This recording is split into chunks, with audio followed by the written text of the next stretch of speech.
Otomatik. Fareye baktın mı? Evet. Burası da Kurşunlu Şelalesi.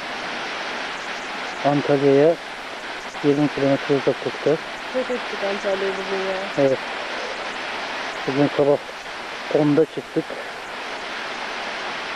Saat 20:20. Hayır hayır konuşuyorum. Güzel bir yer. Oraya akşama kadar yürüdük ama. Hayır. Bak şimdi bak baba bizi çekecek bak. Gel. Gel şöyle duralım da baba bizi çeksin gel. Evet. Burası gezi yolu diyormuş. Babaya salla. Gelmeyeyim mi? Normal yarışmalar var burada.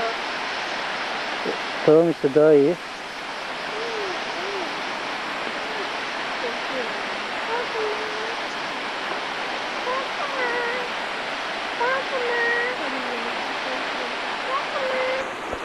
Biraz bir şeyler kaçabilir ha.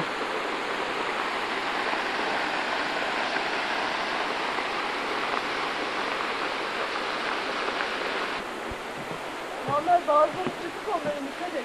Ne? Bazıları çıkık onların.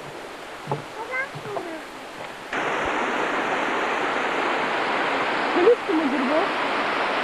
Nasıl yani? İçilecek mi? Hayır hayır.